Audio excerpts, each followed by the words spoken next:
好啦，嗱咁呢條片咧，我哋就會去到研究下我哋個 Fisher equation 啦，即係嗰個 n 等於1加 r 啊，我哋背到滾瓜爛熟噶啦。咁但係咧，我哋都會想明下佢係點嚟啊，同埋佢喺實際上點樣應用咧咁樣。咁我哋呢條片咧就會係詳細去解釋啊個 Fisher 係點嚟噶。好嗱，咁首先咧佢個來源係點咧？我哋之前記得咧喺 GDP 嗰課咧，我哋有 nominal 同埋 real GDP 噶嘛，係啦。咁我哋就係用呢條式去計個 price level 嘅。咁我當我喺新一年咧，我哋 nominal GDP 咁呢啲都有轉變，我全部 real GDP price level 都有升跌啦。咁 N 就係代表咧 nominal GDP 嘅 growth，R 就係代表 real GDP 嘅 growth，咁 I 就係代表咧個 growth in price level， 其實即係 inflation rate 係啦。咁所以咧，其實我將佢調一調位嘅時候咧，咁我哋即係將呢個抽出嚟啦。其實我哋發現呢度咧，呢個其實咪真係等於 price level 咯。所以其實咧，佢可以約走佢㗎。所以其實咧，我哋就會剩翻呢堆嘢啦。好，咁咧所以咧，其實喺即係如果可能係喺 U 度讀咧，咁我哋係會用呢條式多啲嘅，因為呢條式係最準確嘅。咁但係喺 DSE 咧，因為 for simplicity 係啦 for simplicity 咧，咁我哋就會將佢寫成下面嗰條式啦，係啦，咁即係都約摸係呢個結果啦。其實上面咁係爭少少嘅啫，其實個數字上面個差異係啦，咁所以我哋就知如果係咁樣除咧，佢就大概係變成n 減 r 等於 i 啦，係啦，咁所以我哋將個 r 調翻過嚟咧，咁我哋就有呢條傳説中嘅 n 係1加 r 啦。好，咁我哋就睇下咯喎，下面咧。咁我舉咗啲例子㗎，係啦。咁我哋點樣用呢條式咧？咁樣咁我當咧，我有張100蚊紙嘅咁樣，係啦。咁咧2024年一碗魚蛋粉就100蚊。嗱，呢全部都係 in terms of nominal prices 㗎。咩叫 nominal prices 咧？就係肉眼可以見到嗰個價錢牌啊。咁名義上嘅價值就係，佢啲價錢牌寫幾多錢，咪就係 nominal prices 咯。呢啲係啦 real prices 我哋用肉眼見唔到嘅，唔可以用肉眼直接見到嗰個價錢嘅，係啦。咁好2025年喎。哇！嗰碗魚蛋粉咧就貴咗4蚊啊，變咗104蚊啊！咁點解會突然間貴咗咧？因為就係可能係今年我哋經歷咗 inflation 通脹啦。好，咁我哋經歷咗通脹嘅時候咧，咁我哋就睇下咯喎。我哋如果係手頭上揸住同一張100蚊紙，咁我哋會賺咗定蝕咗咧？好，咁首先嗱，你2024同埋2025，咁你都係揸住個100蚊噶嘛？咁佢100蚊佢唔會突然間變咗110蚊噶嘛？即係佢唔會突然間多咗個零喺後面嘅，其實咁所以咧，其實咧張100蚊紙咧，我哋係冇任何嘅 nominal gain 㗎，所以咧佢個 nominal change 係0，係啦，或者 nominal interest rate 啦係0啦，因為佢都係100蚊啫嘛，冇變㗎嘛，佢個價即係佢個名義上個數字。好，咁咧我哋就睇下咯喎，我哋經歷咗 inflation， 其實咧當中應該係4% 嘅，因為就係新嘅價錢啦，減舊嘅價錢除舊嘅價錢，所以咧我哋計到呢個 inflation rate 通脹就係4% 啦。好，咁所以咧 inflation rate 4%，所以我哋就計到咧個 real interest rate 咧個轉變就大概係-4%。咁即係咩意思咧？就係咧代表我哋揸住咗100蚊嘅時候咧，其實喺個 purchasing power，in terms of purchasing power 方面咧，我哋就會蝕咗4%。嗱，可以見得咧就係咧。哇！我哋之前嗰張100蚊咧係可以買到一碗100蚊嘅魚蛋粉嘅喎，而家2025年佢就買唔到啦，因為咧佢加咗價，咁同一張100蚊紙咁佢買唔到同一碗魚蛋粉嘅時候，佢個購買力咪低咗咯。咁所以就話揸住呢張100蚊紙咧 ，in real terms in purchasing power 咧，佢就會蝕咗4%。OK， 好，咁所以呢個就係張100蚊紙啦。咁咧我哋就睇下咯喎，如果下面咧。呢張 debenture 啊 ，debenture 就係債券啦。咁其實咧，佢如果呢個10% 嘅債券咧，就係佢每年都會出翻，即係俾翻10% 嘅利息獎勵我哋嘅咁樣，係啦。咁就多謝我哋投資啲錢去買佢啲債券啦，係啦。咁所以咧，我當佢1年之後就到期咧，1年之後我就可以收翻個本金啦，再加埋個 interest income 10蚊嘅，就係100蚊乘10%，係啦。咁1年之後佢就會獎呢個 interest income 俾我哋嘅，咁所以咧喺 in terms of nominal return 咧，咁其實就係10% 啦，即係110，減100除100啦，乘10%即係10%啦。嗱，係佢名義上咧，之前咧我哋用100蚊去買佢，但係咧而家變咗做110蚊，所以咧佢個 nominal rate of return 係10%，係啦，佢係由100蚊變咗110蚊嘅喺個數字上面。咁所以咧，名義上佢就升咗，即係賺咗10%。好 inflation rate 啱啱就係講係4% 啦，所以咧個 real rate of return 咧就係正6% 咯。我哋跟翻呢條式嘅話，好咁其實咧，我哋就想像，佢而家就變咗110蚊。嗱，其實咧，因為佢自己本身都賺咗啊嘛，所以咧其實咧佢可以買到碗新嘅元朗粉之餘咧，佢仲有6蚊剩，可能可以買多2包紙巾。咁所以咧 real terms 咧，其實佢都係賺咗㗎，即係佢揸住呢個 bonds 嘅時候咧，佢個 purchasing power 都係 increase 咗嘅。本身2024咧，佢100蚊佢只可以買一碗魚蛋粉，而家2025年咧，佢除咗可以買一碗104蚊嘅魚蛋粉之外，仲有6蚊剩，佢可以買多2包紙巾。咁所以咧，我哋就叫呢個 purchasing power 佢個gain 就係6% 啦。好嗱，咁所以咧，我哋就見到，原來咧錢同埋 debentures 咧，我哋就有個咁嘅分別嘅喎。OK， 好咁，然之後後面啦，我哋就咧再深入啲研究下條式咯。咁有時咧，我哋就會做啲 budgeting 嘅，即係我哋會預期下我哋會賺幾多，咁但係最尾同真個咧結果咧有機會有分別嘅。好咁，首先我哋就睇下啦，因為我哋啱啱我哋知個真正個 inflation rate 係4%嘛。好咁，但係當我2024年咧，我就係估會通脹1% 嘅啫。咁但係最尾出嚟通脹咗4%喎。咁呢個就叫 unexpected inflation 啦，因為佢喺冇預期之下咧，佢就有個升即係通脹係比我哋預期多啊，係啦。咁所以咧，我就作啲例子啦，例如我用啱啱個 bond 10%，我用翻有啲嘢食都得啦。跟住個inflation rate 咧 ，I 係 inflation rate 就係4%，所以咧。In terms of purchasing power 就賺咗6% 啦。好，如果 expected 咧，本身咧嗰張債券我哋都知一定係賺10% 嘅啦，因為佢嗰張 contract 寫明噶嘛。咁所以咧 nominal rate of return 都係10% 嘅。咁 inflation rate expected 就估1%，所以我哋咧以為係會喺個 purchasing power 度賺9% 嘅，因為咧我哋本身以為係通脹到101蚊嘅咋，咁即係可以賺9蚊嘅 purchasing power 啦，咁但係真正其實就冇咁多啊。好咁by the way nominal rate of return 咧係基本上咧係一樣嘅，即係如果 bonds 嘅話係啦，咁因為佢將contract fix 死咗係10% 咁樣，係咁除咗嗰啲 government 嗰啲叫 inflation linked bonds 啦，咁就個最後尾出嚟個 nominal rate 咧就有機會隨住個 inflation rate 而變，咁嗰啲就另計啦。咁但係我即係 for simplicity 我哋就當係呢個例子先。好咁，如果咁嘅話咧，我哋比較，呢個係預期，呢個係真嘅。咁所以咧 unexpected inflation 咧，咁我哋個 purchasing power 就有啲轉變喎。好咁，如果係 for 呢個borrowers 啊，即係咧而家借錢嘅人士。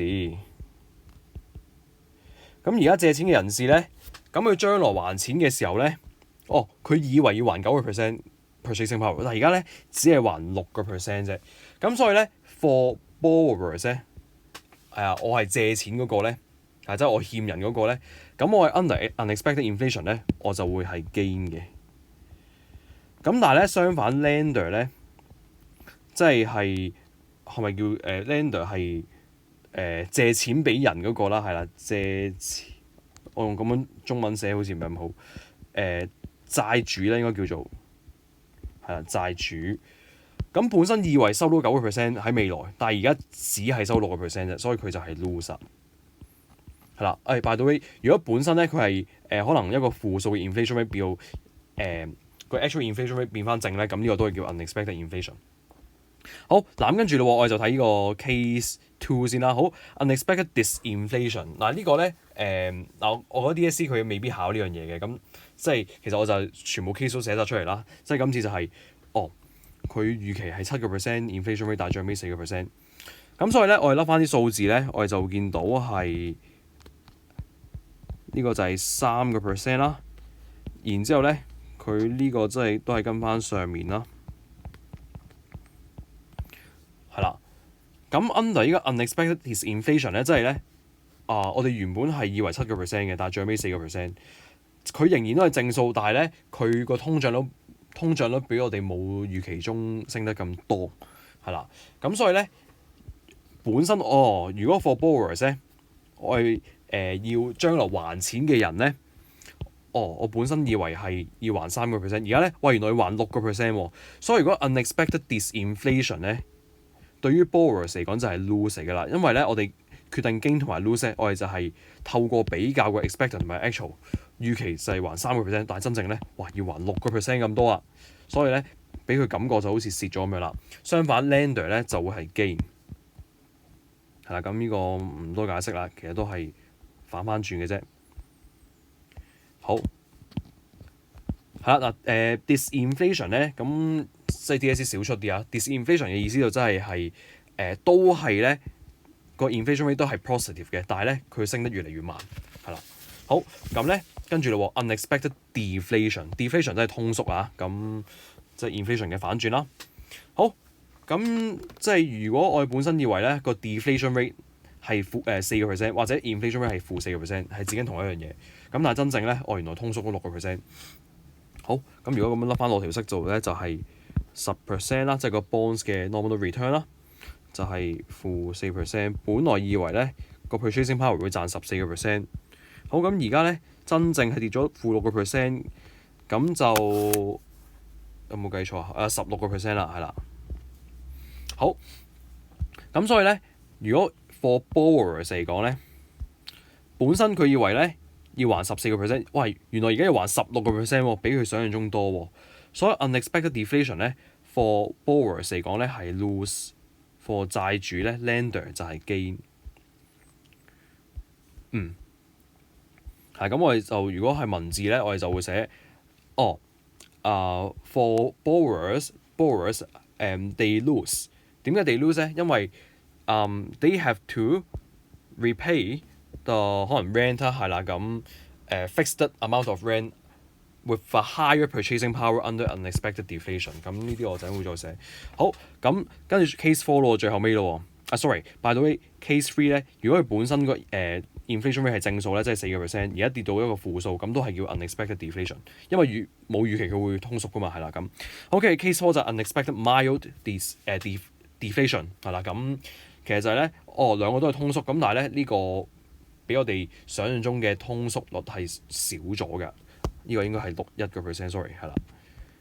好，咁所以咧攞翻啲數字落去嘅時候咧，都係咁樣啦。嗱，如果呢 part 覺得太悶就跳咗去啦，係啦咁。好，就-1% 啦，所以咧我哋就 in terms of purchasing power 咧就係14%，呢個就係11%。咁所以咧對於 borrowers 嚟講咧，本身以為要還14，而家還11啫，咁所以咧對佢嚟講好似賺咗咁樣嘅，即係還少咗 in terms of purchasing power。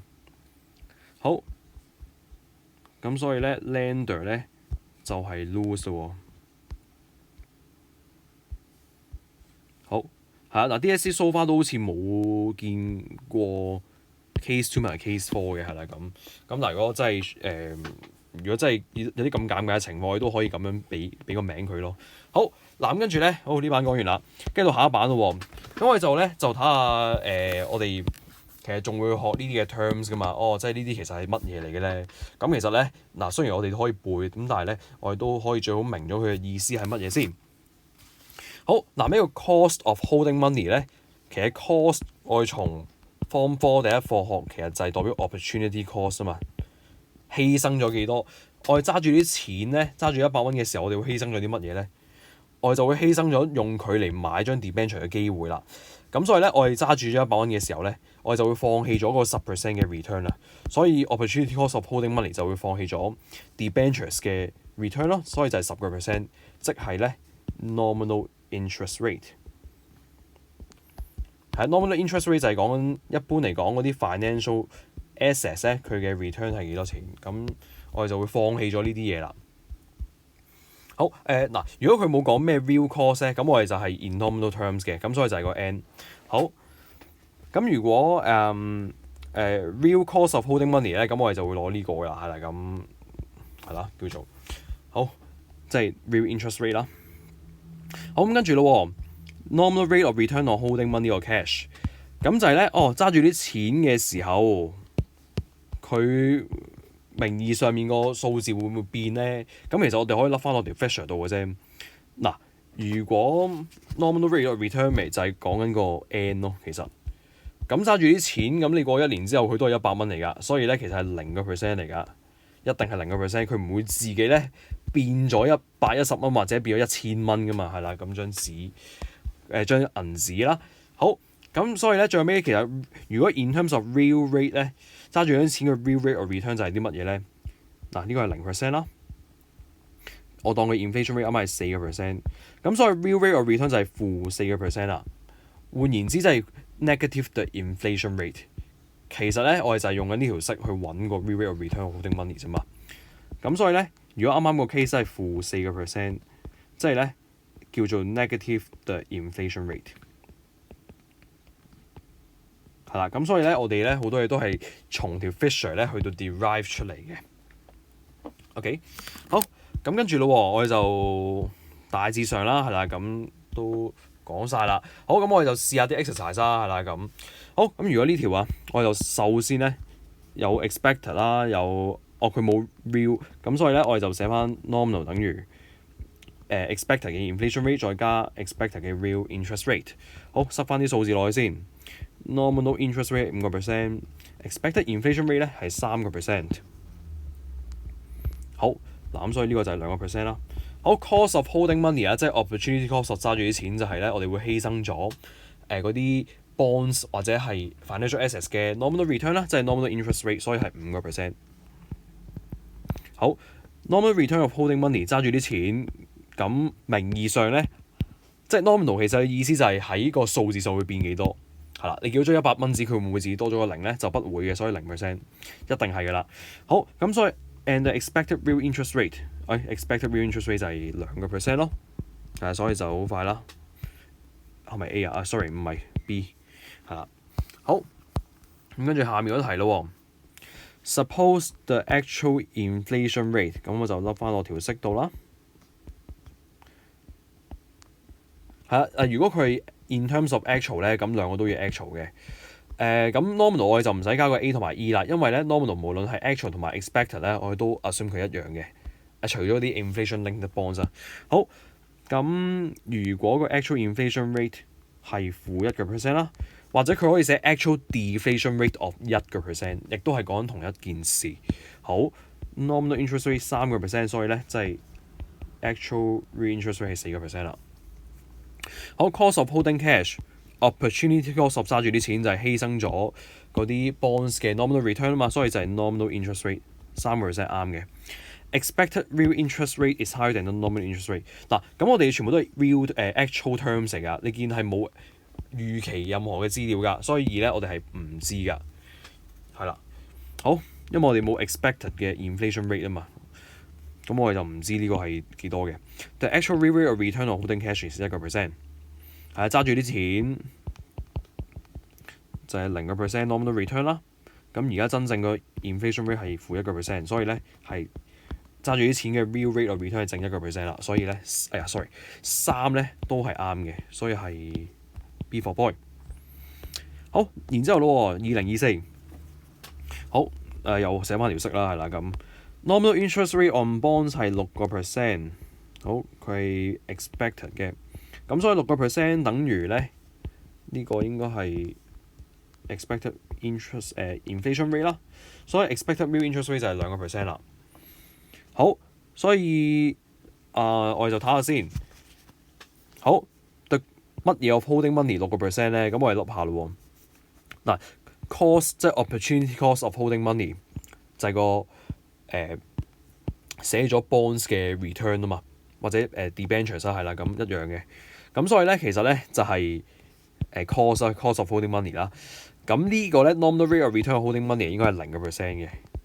好，咁跟住咯，the expected real rate of return on holding 乜嘢係-4% 咧？嗱，如果你揸住啲 bonds 佢收翻6% 咧，揸住啲 bonds 嘅 expected real rate of return 係2%。咁咧，即係所以唔係 expected real rate of return on holding bonds 喎。好，咁但係如果 expected real rate of return on holding money 咧，揸住啲錢佢就會係 nominal terms 係0%，因為佢唔會多咗個0嘅。咁咁所以咧係啦，如果揸住啲錢，我哋嘅 expected real rate return 就係-4% 啦。所以咧，所以我哋嘅答案就係 A 啊。好，然之後2025呢題，好咁咧，佢有啲得意㗎，佢咧係小心係 percentage change 係實數啦，呢個係實數嚟㗎，唔係 percentage change。咁所以咧，如果你塞翻落條 Fisher 嗰度嘅時候咧，咁我哋有 expected 同埋 actual 啦，因為佢好似有啲呢啲字啊，跟住呢個又係真實嘅數據啦，呢個係 actual 嘅 data 嚟嘅。好 ，suppose people did not expect any change in the general price level。咁啲人預咗唔通縮或者通脹㗎，所以咧係0%。好，嗱咁跟住咧，nominal rate of return 就睇下先。佢有啲搞笑都係 GDP 嚟㗎。咁但係睇下佢真正嗰個嘅係 inflation 定 deflation 先啦。我見到咧 nominal GDP 唔變喎，但係 real GDP 一直升緊。咁即係代表啲乜嘢咧？咁我當即係我寫翻條式出嚟啦，咁就可能清晰少少。係啦，其實就乘100等於個 price level 啊嘛。或者咧，其實我轉做 Fisher 嘅時候咧，就係N 減 R 等於 I 啦。咁所以 nominal 咧，大家見到佢係冇變過噶嘛，佢個實數係冇變過㗎，所以 nominal 係0%。咁 real GDP 咧係升緊嘅，咁所以咧呢個係一個正數嚟嘅。咁所以咧0減一個正數一定係負數嚟㗎，所以咧即係代表其實咧個 inflation rate 係負數。咁所以咧呢個本身唔 expect 任何 price level 嘅轉變，而家咧係一個負數嘅 inflation rate 喎，所以咧其實佢就係 unexpected deflation 啦。好，咁佢就話邊啲人會蝕㗎咁樣 unexpected deflation。咁 unexpected deflation 嘅時候咧，對於個real rate of return 咧，其實呢個0%，呢個0%。本身咧佢唔諗住賺任何嘢或者蝕任何嘢㗎。咁但係而家咧，因為呢個係負數，所以呢個會係正數。所以咧對於如果對於 future payers 咧，未來要還錢嘅人咧，本身佢係俾緊價值0% purchasing power 嘅嘢，而家佢俾緊一個正數 purchasing power 嘅嘢喎，所以對佢嚟講咪蝕咗咯。係啦，所以 for future payers 咧係 lose 嘅。future payers 係 lose。調翻轉咧 ，future recipients 咧，即係未來收錢嘅人咧 ，receive 我唔記得點串添 ，recipients 係串錯就唔好意思啦，係啦，咁我唔係好記得點串。好，係啦，咁所以咧，如果 long quote 我哋點寫咧，我哋就會話 for 邊個會 lose 咧？ lose 係 future payers 即係 for borrowers 咧，而家借錢嘅人咧 they lose as they pay， 我當係a fixed monthly rental 啦，因為佢之前借咗錢，而家就要會還一個定期嘅租金俾人啊嘛。pay a fixed monthly rental at higher purchasing power 啊。本身就0%，而家就係一個正數啊，所以咧 in terms of purchasing power 咧，佢就係高咗嘅。purchasing power 係啦 ，under unexpected deflation。咁所以咧，通常咧，如果 long quote 我哋就係咁答2分嘅，即係佢話邊個賺邊個蝕啊，咁就係講佢賺定蝕啦。因為就係佢俾一個 fixed monthly rental 咧 at 一個 high purchasing power under deflation，unexpected deflation，sorry。係啦。好，咁就睇翻啲題咯。我哋只係要知邊個係 future payers 就得啦，因為 future payers 係蝕嗰個。好，by the way，呢啲咧，我哋一定要係即係 nominal rate of return 一定係要唔變嘅，即係叫做 fixed fixed payment 啦。如果佢會跟住個 inflation rate 嚟變咧，即係如果呢個係0%咧，呢個又係變咗負數咧，咁其實呢個都係0% 嚟噶嘛。咁所以咧，佢一定咧個 payment 要係 fixed 嘅，即係佢唔可以話好似 inflation linked bonds 跟住佢一齊賺一齊蝕咁樣。好，所以咧 and is investor holding a bond which is fixed at 2%。如果呢個咧應該係 future recipients 嚟嘅，因為佢可以收喺 future 咧收一啲 bond interest income。好 landlord receiving a fixed monthly rental 又唔係啦，因為呢個係 future recipients 啦。employer paying fixed salaries 係啦嗱，所以呢個就係 future payers 未來要俾錢嘅人咯。a debtor paying a loan at a floating interest rate 嗱，如果咁樣咧就係跟住個 inflation rate 嚟變咧，咁所以對呢個咧係0% 嘅，即係冇影響嘅，因為嗱如果呢個0% 嘅時候 floating interest rate 就即係通縮嘅時候佢個 nominal interest rate 係一個負數，即係跟住佢一齊變嘅，呢個就叫 floating interest rate。咁所以最尾都係0%，佢就唔會有賺任何或者蝕嘅。好，咁所以呢題就係 C for cat 啦，係啦，咁所以咧大致上咧相關嘅問題咧就做完啦。